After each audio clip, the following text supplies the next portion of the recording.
Hello and welcome everyone to tonight's Commonwealth Club World Affairs program. My name is Philip Young. I am co-president and co-CEO of this amazing organization, and I'd like to welcome our members. And for those of you who are not yet members, we encourage you to join and be part of the civic-minded community that is here in the Bay Area. So I have the pleasure of introducing Otto Scharmer. Otto is a senior lecturer at MIT Sloan and the founding chair of the Presencing Institute.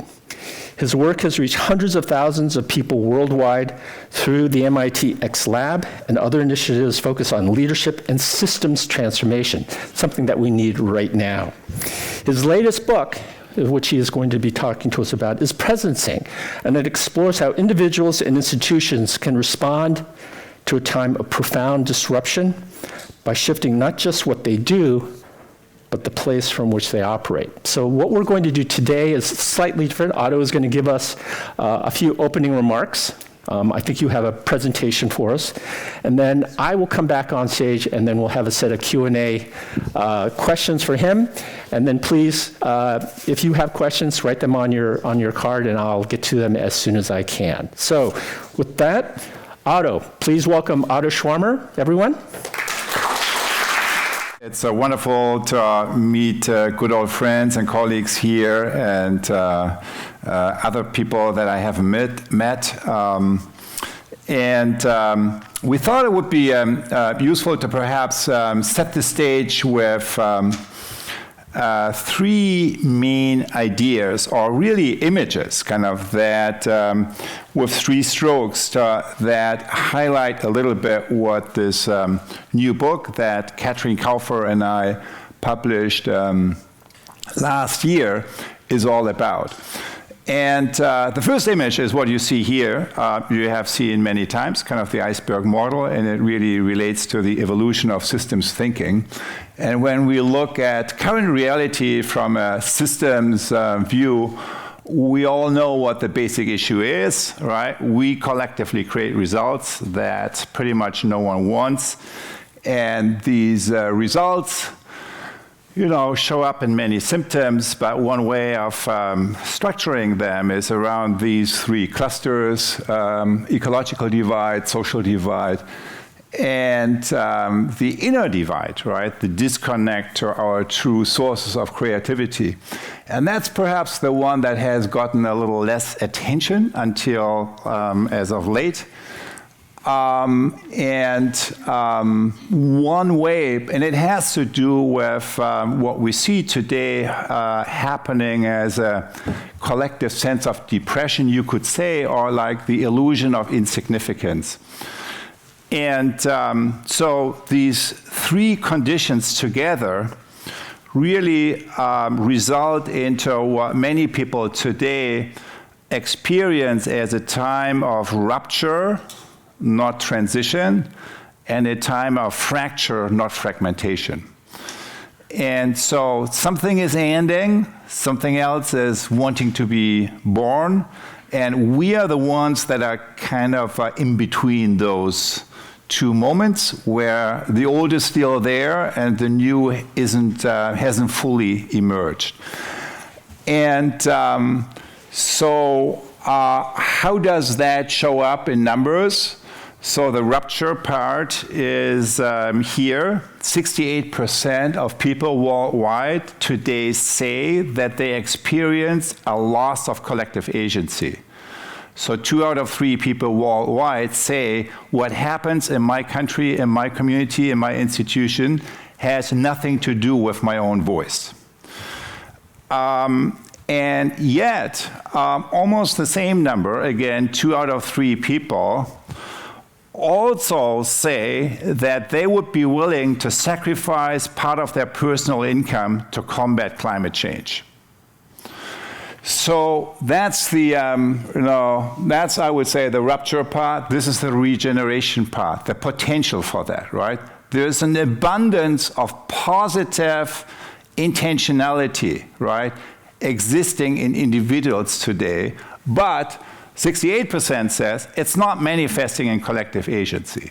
And that in many ways is kind of an expression of a massive institutional failure and a massive leadership failure. So how does that relate to systems thinking?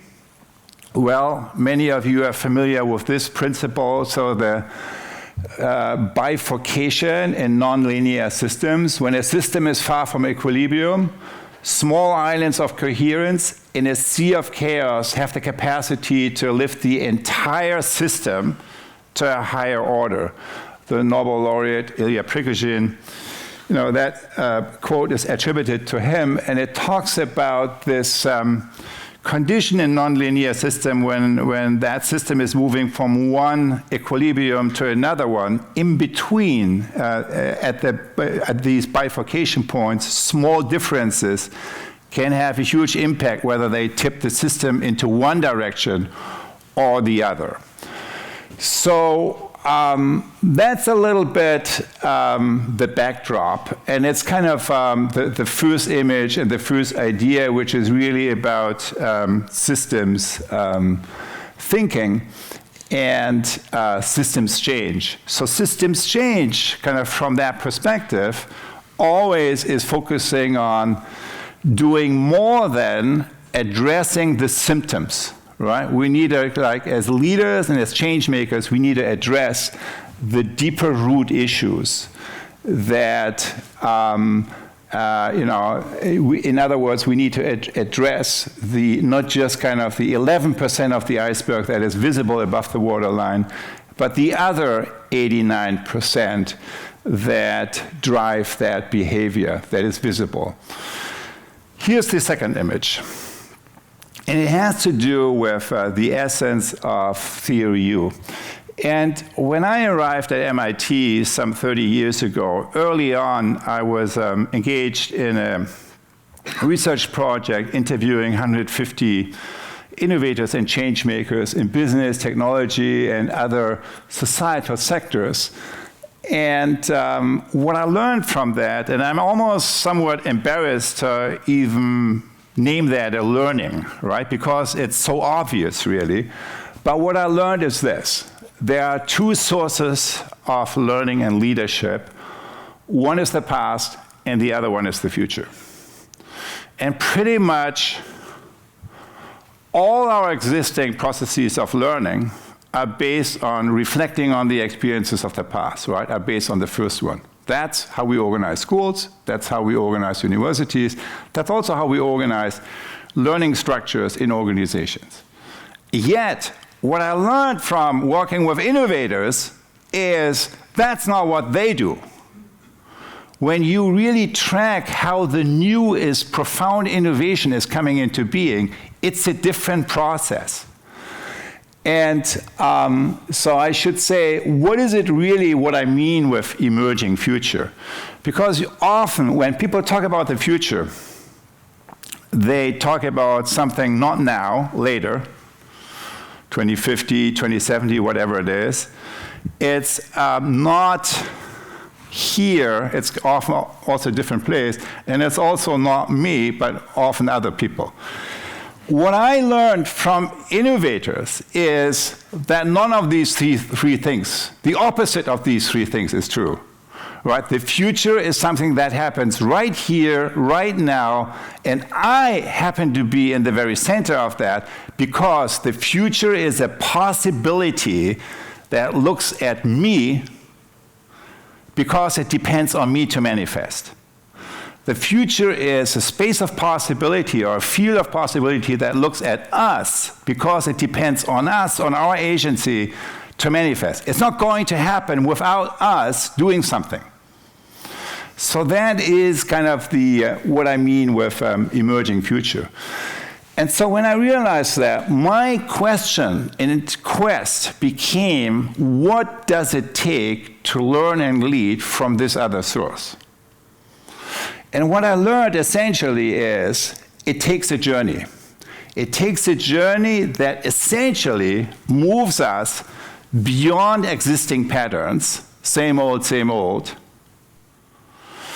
by going through a process that today I would summarize with just 3 words: attention, intention, and agency. Attention if truly deepened, so how we connect with what's happening around us, if truly deepened, gives rise to intention, gives rise to the sense of a story of the future that I want to be part of. And intention, if truly clarified, begins to catalyze agency. And basically the spine of this process has to do with cultivating these instruments of inner knowing: open mind, open heart, open will, aka accessing our curiosity, our compassion, and our courage. And what I really learned from practitioners is what the late CEO of Hanover Insurance, Bill O'Brien, articulated this way in reflecting on his experiences and leading transformational change. The success of an intervention depends on the interior condition of the intervener. So the success of what I do as a change maker or as a leader depends on the inner place from that I operate. And when I heard that, I realized, wow, this guy is not just talking about what leaders do or change makers and how they do it, the processes that we use, but he is really talking about the source, the inner place kind of that we operate from. And today, I would describe this inner place with these three conditions: the degree to which our mind, our heart, and our will is open or closed. The degree to which we can access open mind, which is really our capacity to suspend old habits of judgment, to see with fresh eyes. Accessing our open heart really means to empathize, to look at a situation through the eyes of someone else, right? Another stakeholder. And open will really means, and courage really means, to let go of the old and to let come of the new. So that's basically the second idea and the second image. And it's kind of the essence of what we call theory U, or kind of deep systems change. And so that's kind of one. This was the other one, the first one that I mentioned. And the last one has to do with a question I have had for many times, which is there a different way of, a different metaphor that conveys the essence of systems thinking, right? The iceberg model obviously is very useful for many reasons, but in the current moment we are living in, which is the moment of the poly-crisis, is there a different metaphor perhaps we can come up with? And the main source of inspiration for me has been the place where I grew up, which is a farm in northern Germany.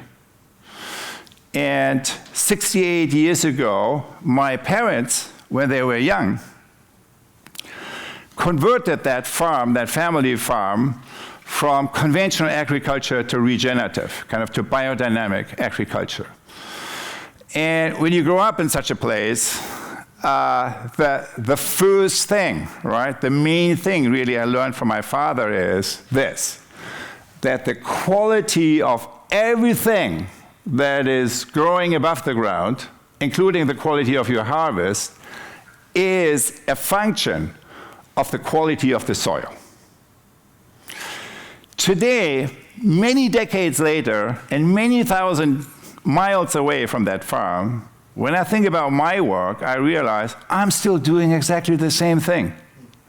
Just that in my case, and perhaps also in your case, the field that we are working with is the social field.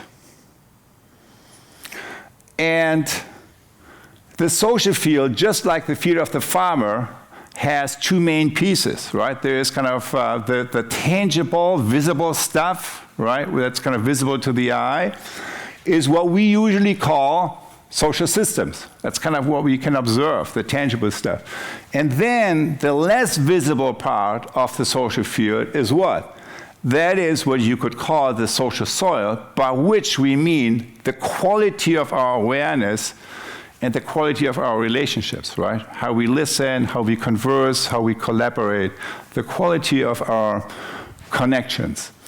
And that is the third idea, right? That's kind of basically a different, and the Presencing book is basically an application of this idea.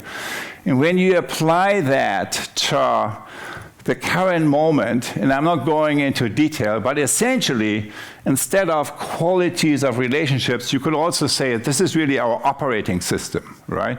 What we see across all sectors is a gradual upgrading of our operating system from what we call 2.0 output and efficiency centric to then a little later user and stakeholder centric. Now we are beginning to look at these systems kind of through the eyes of the users and begin to streamline processes and so on. And then finally, kind of what's beginning now, we see a shift towards ecosystem and regeneration centric. I'm not going through all these sectors here. You know them, and they are like explicated in the book. But essentially, the story is the same kind of across all these sectors and systems. And it's a story that moves from extraction to regenerative practices. It's the story that moves from shifting mindsets from ego to eco, right? From a silo view to a more whole systems view. And it's a story that is moving from reacting against the patterns of the past towards sensing and realizing emerging future possibilities, which is something we call presencing. So that's, what we see as a result is a zone of convergence here, right? Where kind of all these, in this operating system here, all these sectors. So we see, for example, that human health and soil health are not two separate things. They are two sides of the same process. So we see kind of the boundaries between the sectors disappear. But when you work with institutions on these processes, what do we see, right? We often hear this. We are trying to solve 4.0 challenges, the challenges of our time, with 2.0 methods and tools, with outdated methods and tools, both in terms of our management tools, but also the way we have governance organized in our institutions. We are being encouraged to shoot for the moon while some of us are still driving a donkey cart. UN resident coordinators in 26 countries, kind of. So there's, these are feelings. So there's a mismatch between the challenges that are coming at us from the future on the one hand, and the toolkit that we got to respond to them. And like, being in a change and in a leadership position today means you are in this abyss in between, right? That's kind of what we all experience. Why is this so difficult? So why is it that in spite of all the efforts, we have not made more progress? And when we see change today, it often moves in the wrong direction. Why is it? What is it we are doing wrong? And our proposition is, the problem is that too much focus has been spent on the upper half, and too little focus has been spent on the social soil. The qualities of awareness and relationships. And just like the farmer needs tools like a plow or a chisel plow to cultivate the land, the social farmers, basically all of us, need also tools and practices to cultivate the quality of our relationships and the shift of our awareness. And that's kind of what the book is a little bit explicating. Just to mention one of them here, becoming aware. If I take a stick and I throw it in front of a dog, we all know what's going to happen, right? The dog is going after the stick. If I take the same stick and I throw it in front of a lion, the lion is turning his head and looking straight at you. The lion is shifting the attention from the object to the source. How often, when we meet disruptions in our organizations and in society, are we responding in the mode of the dog? Right? Someone is dangling some incentives in front of you, and so on and so forth. How often in organizations and society, when we meet disruption, are we able to respond in the mode of the lion, shifting, turning the attention from the object to the source? And that's really what these practices are about, right? And it's basically that shift that is happening in listening, kind of from factual to generative listening, shifting conversation from debate to generative dialogue. So this is really how we see reality, whether it's just in what's current or whether we can connect to what is the field of the future that is looking at me because it depends on me. It's kind of this deep sensing capacity. Co-imagination is really crystallizing vision and intention, what actually is the story of the future that we want to be part of and we want to co-enact. Co-creation is really moving from, is about exploring the future by doing and also shifting the work of NGOs from advocacy to multi-stakeholder to really co-creating and co-generating the systems that we want to change. And I already talked a little bit about ecosystems governance, kind of from markets and hierarchy to multilateral institutions towards really organizing around shared awareness and intention. So that is one story of the future that we all know is unfolding as we speak, somewhat. But we also know there's another story unfolding at the same time, and that has to do with the moment we live in, which is the AI moment. No one knows what's going to happen, but we have some data based on our first encounter with AI, and that is 3 unintended side effects: mass misinformation, mass polarization, mass depression, which has led to a rise of autocracy and kakistocracy. I had to look that up as well. So it means the rule of the worst. No further comment. Instead of co-creation, we see fragmentation, fracture, and war. Instead of co-imagining the future we want to be part of, we see dystopian views of the future, amplified all over, hyper-inequality at levels we haven't seen before, hyper-extraction, think about fossil fuel, and so on. So let me just jump here. How is it we recognize really the degradation of ecosystems? It's the fragmentation of soil. And interestingly, we also see that on the social soil side. And it shows up in terms of the fragmentation of attention. And just as the soil, the quality of the soil is shaping the flourishing of the biosphere, the quality of the social soil, which is our attention, is shaping the quality of the social sphere, the flourishing of the social sphere. So why is that happening? Attention fracking industries, right, which is basically the trillion-dollar industries. The people that, when Trump was inaugurated, sat in the first row, right, the owners of these companies, attention fracking industries, which is leading to echo chambers instead of real deep listening. And of course, silencing and othering, so cancel cultures left and right.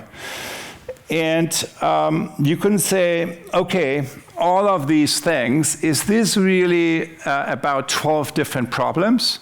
Or is that 12 different faces of one and the same problem? And then what actually is the problem? And I would say it is the latter. And one possible name of that is the matrix of absencing, which means kind of that we collectively enact the reality we don't really want, and where in these we are kind of locked into patterns of the past that where not all of us is present, right, when we operate that way, when we are kind of more extension of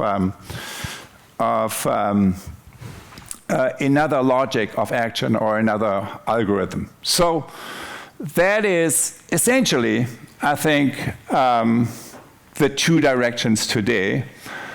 So we have, an old way of,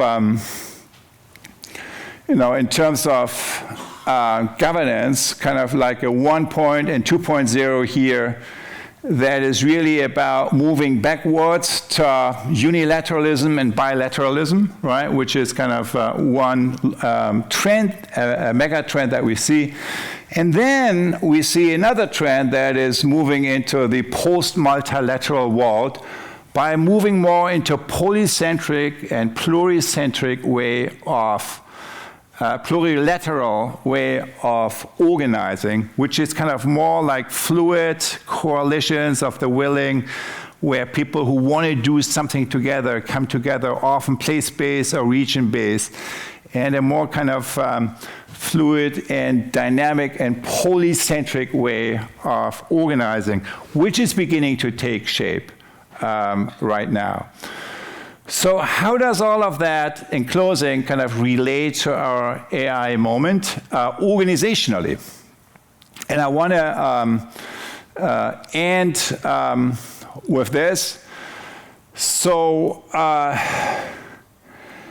from this perspective, a theory U perspective, there are really 4 different types of collective action that we see in larger systems, but also in organizations taking place. The first one is pattern executing, which is really about automation. And in the AI moment, that really means delegating, right, to agentic AI tasks that we can well define. Then there is pattern adapting ways of collective action, which in the AI moment really is about not replacing but augmenting human labor and human creativity, and which then the human role is not just delegate but orchestrate, right? Kind of all these diverging pieces that come together. Another trend that we see going on. But then there is a third type of collective action, which is really about pattern sensing, kind of where we kind of tune into what it is that is actually emerging. So this is really about co-sensing capacities and the capacity to dialogue kind of across a variety of sector boundaries. And the fourth one is really about pattern generating or pattern originating, which is really about deep sensing, right? Leaning into kind of new patterns that are not yet there, not yet existing, right? Accessing the deep creativity that we have as human beings. And that is essentially a quality of holding space that currently is not yet existing in organizations and even less in larger societal settings.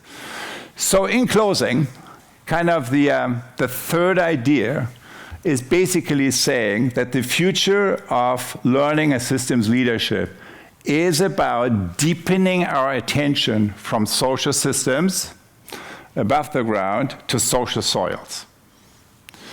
And if we want to move from civilizational rupture, which is what we experience right now, to regeneration and rebirth, what we need to do is we need to create islands of coherence where we prototype these new ways of leaning into emerging future possibilities, where we essentially move from pattern replication, which is these lower two, to pattern generation and pattern originating, which is kind of these other two. And in my view, creating these pattern originating and pattern generating are types of infrastructures that by and large are missing in society, not only in organizations, but in our societies today. And the possibility, what perhaps one of the most important and significant and interesting developments to be part of is to prototype, develop, and grow this kind of new set of infrastructures that allows us kind of to develop these qualities of deep sensing, not only individually, but also kind of in kind of community and in kind of system-wide or ecosystem-wide settings, and learn, kind of refine them, and then replicate them to the level of scale that is called for today. Thank you very much.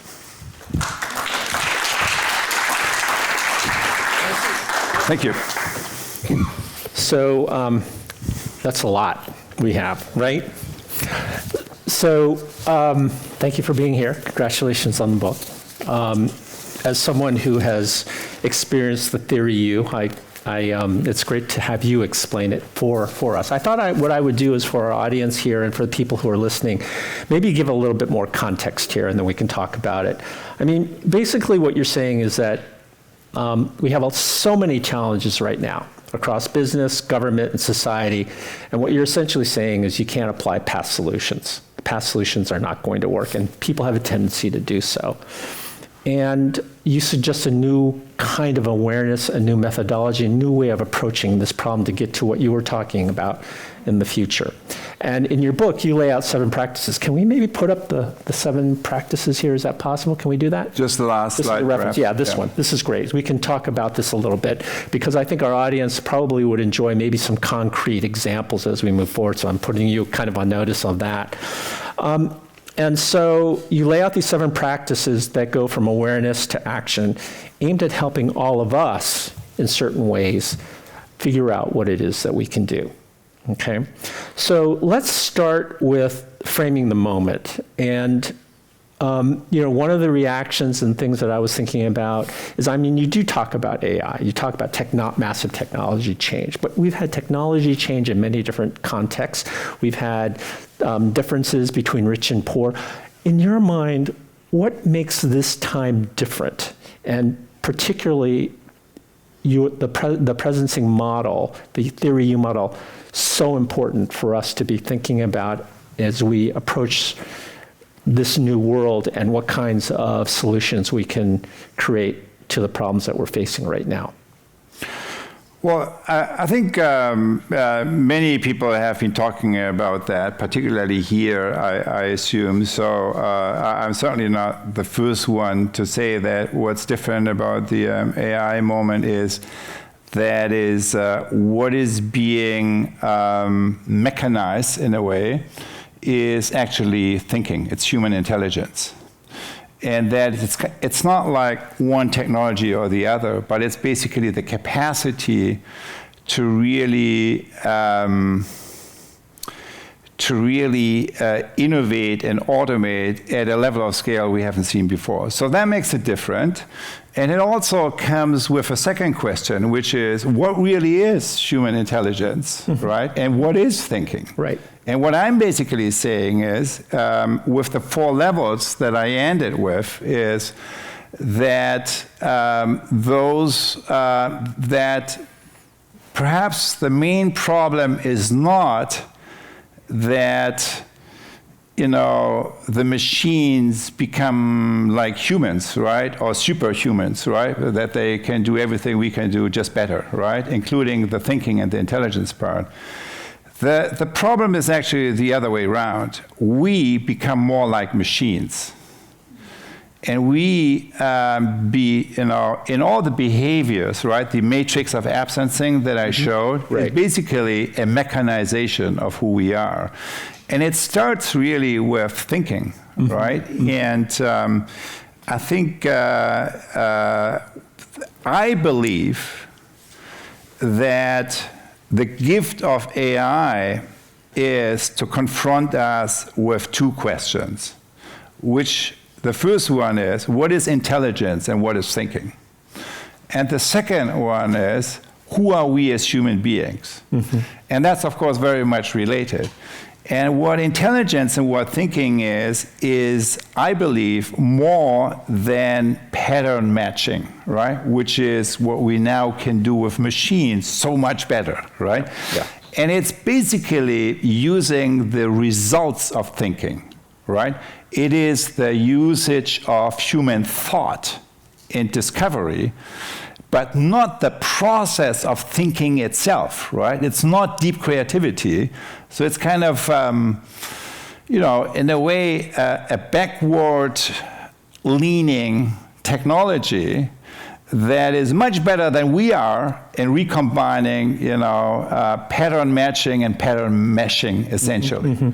But the blind spot of AI is the emerging future in the way I described it, right? Which is a possibility that looks at us, kind of the human beings, and that's not going to happen without us kind of activating the agency. It's not just any kind of future, but a future possibility that is beyond an extension of the past, or even a recombination of past patterns. And I think that is the gift of AI, right? That so that each of us, each organization, each civilization, and each person, I think, is going to confront the question, okay, my life forces that I have, right? What is it that I do with that? So what is the story of the future I want to be part of, right?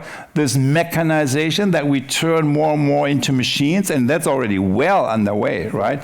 I am part of that, right? I'm not talking about others. I'm also, or is it like sensing and connecting, cultivating a capacity that allows us, not just as individuals, but as groups, to lean into this space of possibility that needs our own agency. And I think that is a specific, so that deep creativity is something that is, I believe, is going to be at the heart of the future of education and at the heart of the future of leadership. But of course, it's today exactly the thing that we are not teaching at universities, that we are not teaching at schools, and that's also often not really showing up. So talk a little bit more about that. So if you could change the curriculum, I'm just wondering, what are the things that you're thinking about now as perhaps prototyping in the way that you're talking? Yeah. Well, interesting that you ask. So I have been, in the past 12 months, I have been convening 8 or 9 gatherings for faculty of universities, mainly business schools, and also deans and university presidents to some degree. Now, the interesting thing is, including students. So the interesting thing is, you talk to the students, you talk to the faculty, you talk to the deans and presidents. No one is happy with the current system. And so we all know that in the age of AI, what now higher ed is organized around, which is transmission of knowledge, right? That's like so much better done, right? Yeah. Through that technology. So what is it that we are not doing is essentially cultivating deep creativity, cultivating the deep sensing, right? And really cultivating these capacities in communities where we come together with people that are different, right? I mean, it's like we need to learn to organize across ideologies, right? Not around ideologies, right? Because in any kind of place-based community, we only get things done if we kind of can align our actions and coordinate our actions somehow with people that are very different to us. It's kind of these kinds of skills. And I think when yes, there's AI, right, which is kind of this backward-looking superpower to integrate and, the pattern matching and the knowledge of the past. But we also need OI, right, organic intelligence, which is really about sensing into the different perspectives, the different interests and stakeholders. Kind of, we need learning environments for that, kind of where we deepen our listening to empathic listening and really learn into how to connect with perspectives that are very different than our own. And that often make us also feel uncomfortable. Okay. And then I would say there's a third form of intelligence, the social field intelligence or the source intelligence, which really has to do with leaning into these emerging future. And all three intelligences need to be cultivated, not just the first one, not just the head. Right. And I think that is a key. And when you look at how the curriculum is organized today in business schools, but in higher ed in general, I would say three things overrated, three things underrated. The first thing overrated is knowledge. What's the problem with that? Well, there's a lot we don't know. In particular, we don't know the future. Right? No one knows what's going to happen with the Iran war, right? With Trump's and Netanyahu's war. And so even next week, we don't know what's going to happen next week. How should we know next year and so on? Yet we need to make decisions today. So that means we need to be able to lean into our not knowing.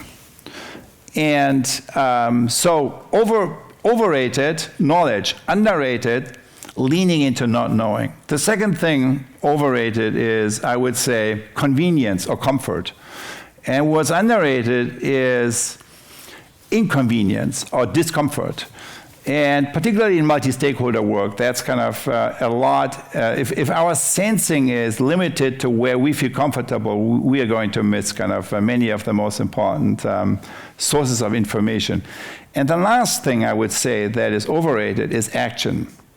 Now, what could be possibly wrong with action, right? And the answer is that if you move from a challenge to an action right away, what is it you're going to do? You're going to react, right? And reacting means more of the same. Right. And what is underrated? Non-action, AKA stillness. So there's a challenge. And rather than moving to a reactive pattern, I access my sources of stillness. All deep creativity is growing out of stillness. All deep intuition is growing out of stillness. So that's what I would say. Overrated, knowledge, comfort, or convenience, and action. And underrated, not knowing, inconvenience, and stillness.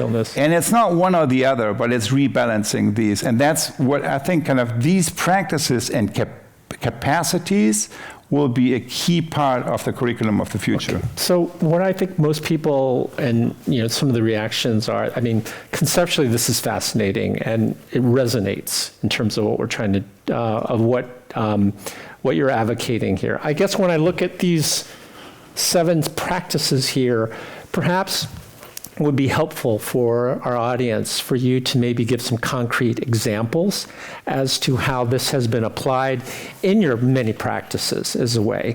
And maybe we can start with, it seems like the first part of this, if I can just sort of, 3 stages. The first one is really getting a sense of reality, right? And so maybe give us an example in your practices and some of the work that you're doing right now where people's sense of reality, which they thought was actually happening. I mean, it's the iceberg. Can you give us an example of, where people thought it was this, but actually it was below them? And then we can go from the next part of that.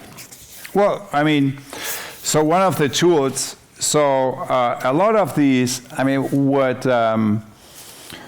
what we have been really developing, so we call these, you could call these capacities here, right? And to some degree they are. But what we really call them in this book is practices, because it's stuff you can do or not do, right? And what we have been really doing is to develop tools and practices around each of these categories. So the iceberg model, for example, is, so we developed a tool around that, where you basically start with the symptoms of your situation, then you work your way down. On one side, the current reality, and then on the other side, Can you give a concrete example of what you've done? So one, a recent example is often organization that we work with. It was actually a worldwide, school system. So with several thousand schools. So they dealt with certain challenges, and then they realized that the way they have been innovating so when you go down the iceberg, kind of the first 2-3 layers, it's mainly about processes and mindsets and so on. And then they realized that the basic problem was that how they had been innovating, they had been moving away from their own aspiration. Why they thought, so what their own story, identity story really is, from their own sense of purpose. And that then how they wanted to rearrange, basically, kind of they thought about themselves really in their aspiration of engaging people in their deeper creative capacities. But in reality, what they were really doing is kind of prepping people for getting into the good schools, right? Okay. Because that's kind of what their stakeholders, the parents and so on, wanted. And so they realized that they had really, by giving into all of that, deviated from their own sense of purpose, and then charted a course of how they could engage these stakeholders really around where they wanted the main line of innovation to create traction again. So that would be an example of the sense-making, on the sense-making side. Right. So then when I look at first 3, and then I think 4 and 5, when I look at those are kind of, the way I would term it, and maybe you can correct me, is that you just alluded to, is a shift of internal orientation, right? In terms of the way they see themselves, how they are. I mean, can you give more examples of that? Well, I mean, it's internal orientation, but it's also, so for example, how does that show up in organizations, right? So when we, for example, run a workshop with an organization, kind of, so that's like three or 4 days, kind of, so you would first often, so it's not just internal, but basically, when you work with any kind of leadership opportunity or challenge, you start with really where's the main challenge, where's the main pressure point, the main pain point right now. Right. And then what you realize is, and it's true for business, it's true for multilateral institutions, for NGOs as well, that in order to make a difference on your key challenges, you cannot do it alone. You need to engage multiple other stakeholders that don't report to you, that are maybe reporting to other people or are in different organizations and sectors. So how do you change their behavior? And the answer to that is by shifting the qualities of relationship, right? That's kind of the capital that you have. And how can you improve the quality of relationship? By shifting the quality of your listening, right? That's kind of going up there. And how do you shift the quality of listening? By opening the mind, right? Accessing those three things that you were talking about, the three things. And so there's a logical arrow from the challenge that I face to shifting the relationship, and from there to shifting kind of my inner place of operating, right? And that's basically where then in the learning environments that we create, kind of you have a little practice fields. And what we learned is that the social arts are you need safe practice fields, because no one is, right, on the biggest stage starting, something new that you never tried before.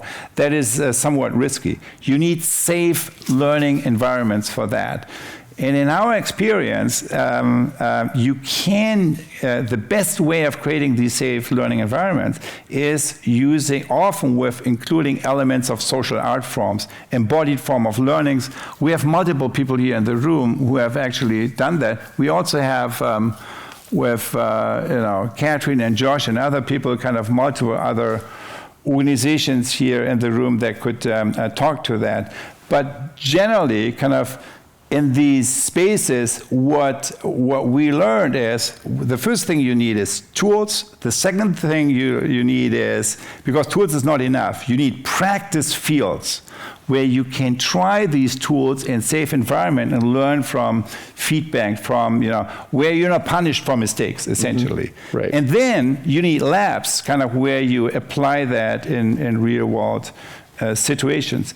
And that's basically kind of what makes up such a learning and innovation infrastructure. So it seems to me that that's the difference between the AI world and the human world, is that you're talking about relationships, right? You're talking about social capital between people and individuals to do certain things. High context. Yeah. High context, right? Yeah. It's trust. That's what you're trying to create. High context and embodied. Okay.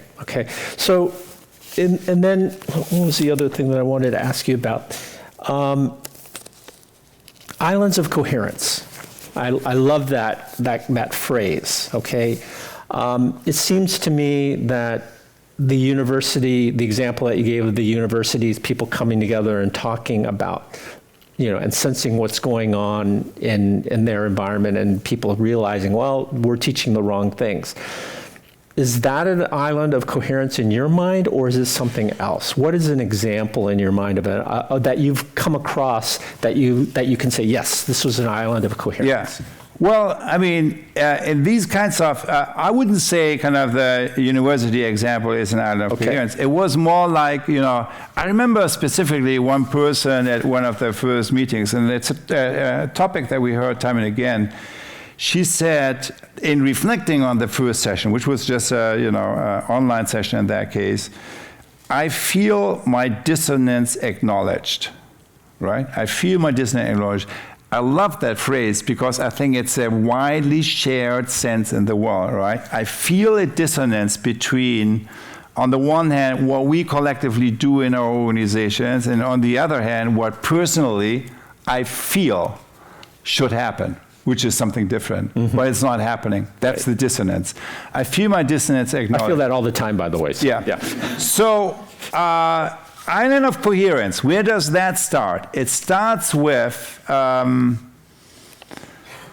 aligning attention, intention, agency. It starts with how we are present to each other. It starts with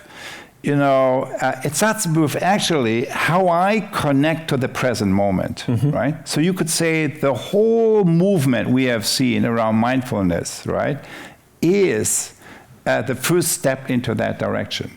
Just that mindfulness, how it's in this first wave has been practiced very often, is a cultivation of the individual, right? But what we know we need to do right now is to use the power of mindfulness in order to transform the collective, right, towards coherence, towards cohesion. And the smallest unit of analysis really is my own presence, how I show up. Then it's kind of one-on-one relationships, but a lot of that has to do also with small groups. So what we have been seeing over the past years really is a movement of small circles, of circle work, right? Where often kind of people kind of meet in small circles. And so, for example, in the Presencing Institute, we developed something that is a coaching circle that in 60 minutes really allows you to go through this entire process in a highly structured 7-step process as a small group, where you experience the listening from a normal level really to this deep sensing level. And that is possible in the most natural way in small groups, where you can build trust easily, where you have a little bit of a process, and where kind of this deeper sense of connection can be experienced together. All of these tools are free, online, available kind of through the Presencing Institute. And kind of the best way of experiencing that together is to join the ULab, which is something we run on the MITx platform every year in September and October. So there is, many people who have really experienced kind of this shift of coherence. What we often see is that it's happening naturally in small groups. It's a lot more difficult to do that in larger groups, and that's really where you need quality holding spaces. And that's kind of where I think the learning edges for us as change makers and as movements, because especially in larger groups, you deal with different interests, different ideologies, different kind of worldviews that are coming together.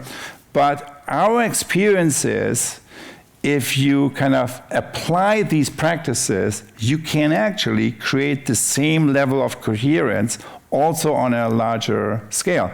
Personally, I have experienced that, for example, in working with Indonesia in particular, but also other countries in Southeast Asia over the past 18 years. Mm-hmm. And it has been really eye-opening to me to see how something that is cultivated in small groups, right, of 30, 40-ish people over time is growing together to a much larger body of coherence that begins to connect change makers across sectors around these deeper innovation processes towards human and planetary flourishing. So we have we have a number of questions from the audience and from YouTube as well, live stream. And so I'll go through these fairly quickly. Maybe we can get through some of these. We got a few more minutes left. This one is from the YouTube live stream. For younger people who are early in their careers, remember we talked about what younger people are looking for. How can we apply these ideas when they don't have much positional power? Yeah, well, that's a great question. And I think it all deals with the main issue everyone is really dealing with today is how do you work with emergence, right? Yeah. And what I learned is what really emergence means we don't know, right? And no one knows what's exactly going to happen. And what I learned is what matters in these situations is three things. One is you got to clarify your intention, right? There's nothing as important as clarifying what is kind of your own sense of story of the future? What is your own intention or sense of purpose that you're holding? Number two, you need to not have a master plan, right? You need an intention, the direction, right? The mountain you want to climb.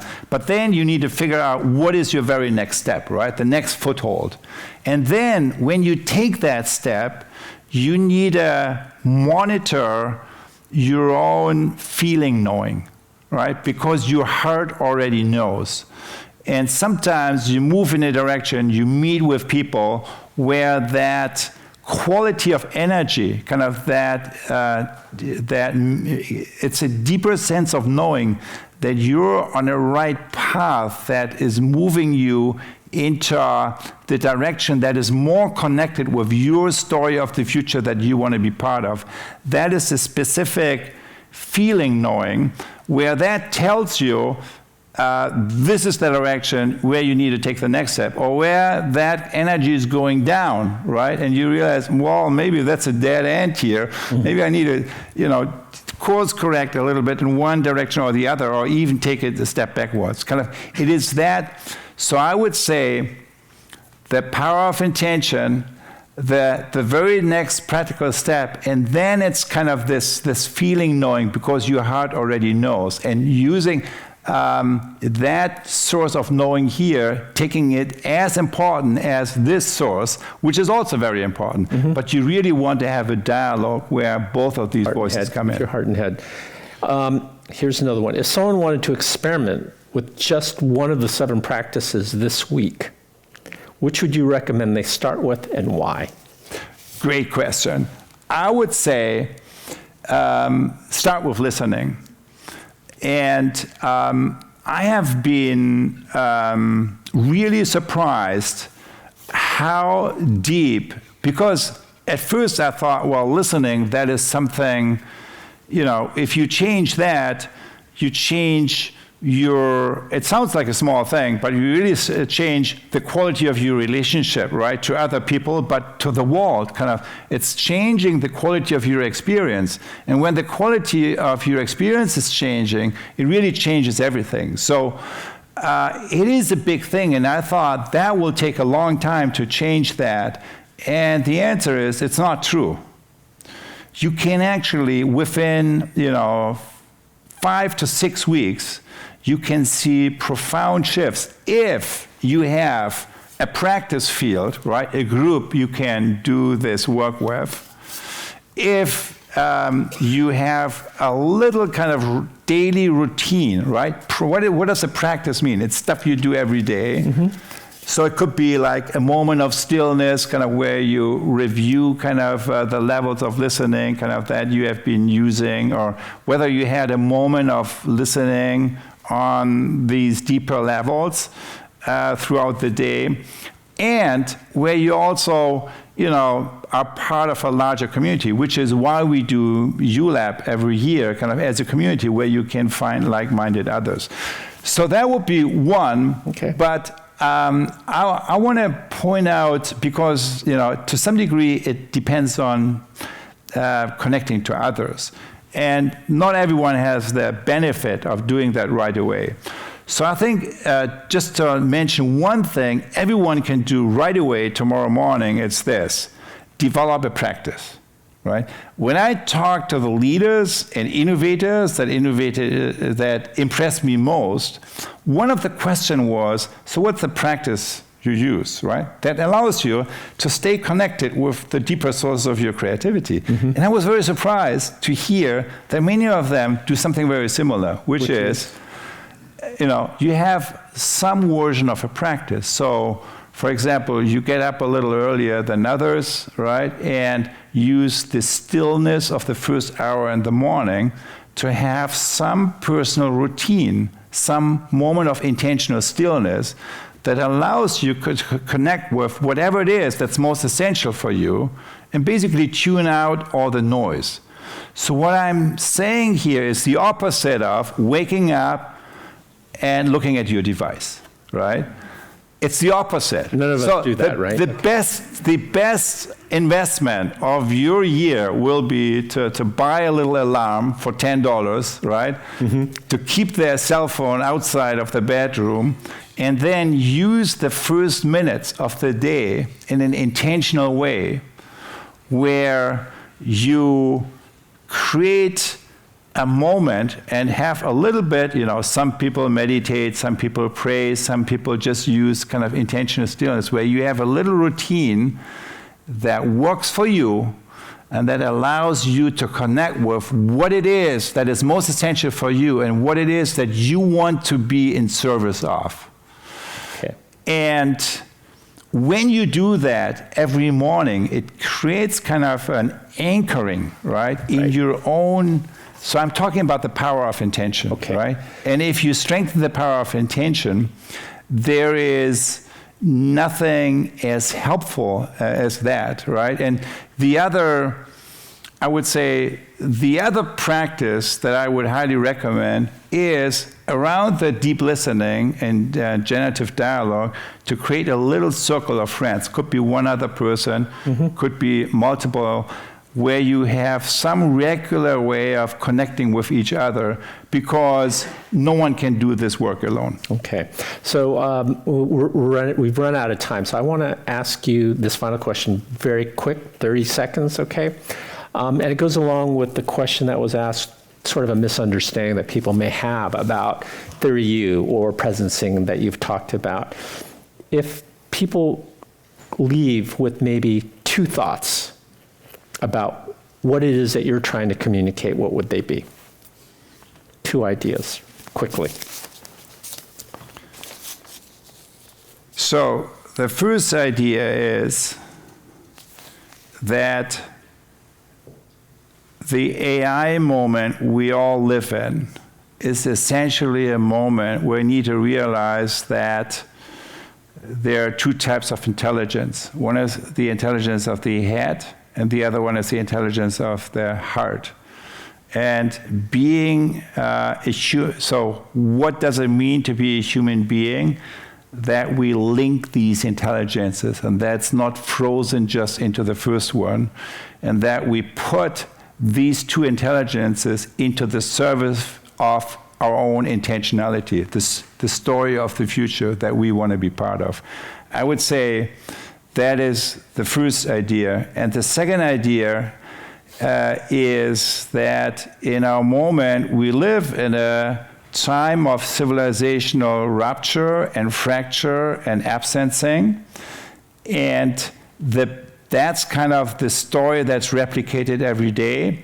But there is a quiet revolution beginning to take place across the planet, which is people that come together in the knowing that we are in this kind of bifurcation moment where something is ending, something else is being born, and that each of us has the possibility to be part of the story of the future. And in fact, it needs each of us. And it's not like one big thing that someone else is doing.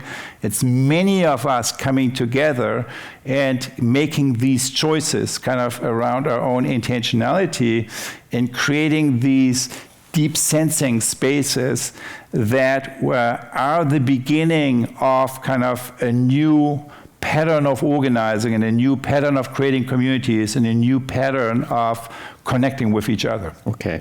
So please join me in thanking Otto Schwarmer, co-author of Presencing, 7 Practices Transforming Self, Society, and Business. He wrote that with Katrine Kofer. I encourage you to pick up a copy of his book. We have copies here, but also at your local bookstore. For more information about Commonwealth Club World Affairs membership and upcoming programs, please visit our website. I'm Philip Yan, co-president, co-CEO. Thank you for joining us, and thank you for being here with us, and we'll see you next time, okay? Thank you. Thank you.